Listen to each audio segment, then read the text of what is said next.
ನನ್ನ ಹೆಸರು ಮುತ್ತು ಅಂತ. ಈ ಚಿತ್ರದ ನಿರ್ದೇಶಕ. RR ಮೂವಿ ಮೇಕರ್ಸ್ ಬ್ಯಾನರ್ ಅಡಿಯಲ್ಲಿ ನಿರ್ಮಾಣವಾಗಿದೆ. ಚಿತ್ರ ವೇದಿಕೆ ಮೇಲೆ ರಾಜನಾಗಿರೋ ಪ್ರತಿಯೊಬ್ಬ ಗಣ್ಯರಿಗೂ ನಮಸ್ಕಾರ. ಒಬ್ಬೊಬ್ಬರಿಗೆ ಸ್ಪೆಷಲಾಗಿ ಹೇಳೋಕ್ಕಾಗ್ತಿಲ್ಲ, ಟೈಮ್ ಅಭಾವದಿಂದ ಕ್ಷಮೆ ಇರಲಿ.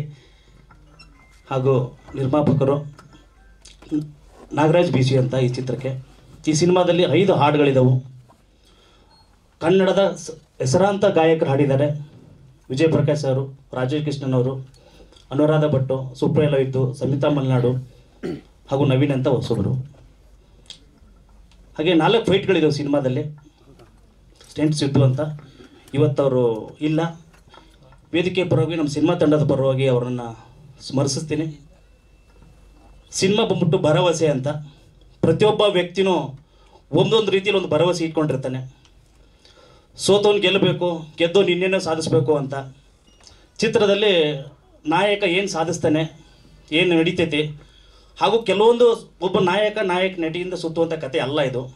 ಭರವಸೆ ಅಂದರೆ ಪ್ರತಿಯೊಬ್ಬ ವ್ಯಕ್ತಿ ಮೇಲೆ ತನ್ನ ಜೀವನದಲ್ಲಿ ಏನೆಲ್ಲ ನಡೆಯುತ್ತೆ ಅನ್ನೋ ಒಂದು ಒಳ್ಳೆಯ ಕತೆ ಇರೋಂಥ ಕತೆ. ಈ ಹಿಂದೆ ನಂದು ಲೇಡೀಸ್ ಬಾರ್ ಎಂಬ ಚಿತ್ರ ರಿಲೀಸ್ ಆಗಿ ಒಂದು ಒಳ್ಳೆ ಪ್ರತಿಕ್ರಿಯೆ ಸಿಕ್ಕಿದೆ. ತಮ್ಮೆಲ್ಲ ಪತ್ರಿಕಾ ಹಾಗೂ ಮಾಧ್ಯಮ ಮಿತ್ರರಿಂದ ನನ್ನ ಬೆನ್ತಟ್ಟಿ ಇಲ್ಲೂರು ಕರ್ಕೊಂಬಂದಿದ್ದೀರಾ. ಇದು ನನ್ನ ಮೊದಲನೇ ಹೆಜ್ಜೆ, ಮೊದಲನೇ ಸಿನಿಮಾ. ಕಾರಣಾಂತರದಿಂದ ಸ್ವಲ್ಪ ಬಿಡುಗಡೆ ಸಮಾರಂಭ ಲೇಟ್ ಆಗಿದೆ. ಅದಕ್ಕೆ ನಮ್ಮ ಚಿತ್ರತಂಡದಿಂದ ಸಾರಿ ಕೇಳೋಕ್ಕೆ ಇಷ್ಟಪಡ್ತೀನಿ. ಏನು ಲೇಡೀಸ್ ಬಾರ್ ನಮ್ಮ ಬೆನ್ತಟ್ಟಿ ಬೆಳೆಸಿದ್ದೀರೋ ಅದೇ ರೀತಿ ನನ್ನ ಭರವಸೆ ಚಿತ್ರವನ್ನು ನೀವೆಲ್ಲ ಸಪೋರ್ಟ್ ಕೊಟ್ಟು ಬೆಳೆಸ್ತೀರಾ ಅಂತ ನಾನು ಚಿತ್ರತಂಡದ ಭರವಸೆ ಇಟ್ಕೊಂಡಿದ್ದೀನಿ. ಹಾಗೆ ಚಿತ್ರದಲ್ಲಿ ಸುಮಾರು 7 ಬೀಳಿಬದೆ. ಅದ್ರ ಬಗ್ಗೆ ಮಾತಾಡೋ ಸಮಯದ ಅಭಾವ ಇರೋದ್ರಿಂದ ನನ್ನ ಮಾತುಗಳೇ ಮುಗಿಸ್ತೀನಿ. ತುಂಬ ಚಿಕ್ಕವನು, ಬೆನ್ತಟ್ಟಿ ಬೆಳೆಸಿ ಅಂತ ಕೇಳ್ಕೊತೀನಿ. Thank you sir, thank you so much. Sir, ಕತೆ ಬಂದ್ಬಿಟ್ಟು ಒಂದು ಲವ್ ಸ್ಟೋರಿ, ಒಂದು ಕ್ರೈಮಿಂದ ಸುತ್ತಕತೆ ಕತೆ. ಬಟ್ ಏನಪ್ಪ ಅಂದರೆ ಒಂದು ಒಳ್ಳೆ ಸೆಂಟಿಮೆಂಟ್ ಇದೆ.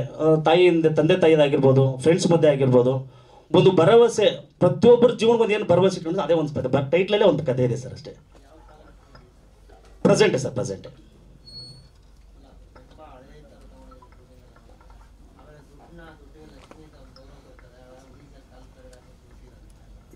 ಇಲ್ಲ ಸರ್, ಅಂತ ಹೇಳಿದ್ರೆ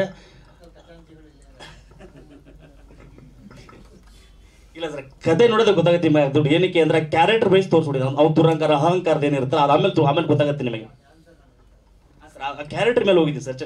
ಆರ್ಟಿಸ್ಟ್ ಹೊಡಿತಾರಲ್ಲ, ಆ ಕ್ಯಾರೆಕ್ಟರ್ ಹಂಗಿರುತ್ತೆ ಅಂತ ಅಷ್ಟೇನಿಲ್ಲ. ಅವನ ಅಹಂಕಾರವೇ ಅವ್ನು ಮಣ್ಣಾಗುತ್ತೆ ಅಂತ ತೋರ್ಸಕ್ಕೆ ಕೊಟ್ಟಿದ್ದೀನಿ ಅಷ್ಟೇ.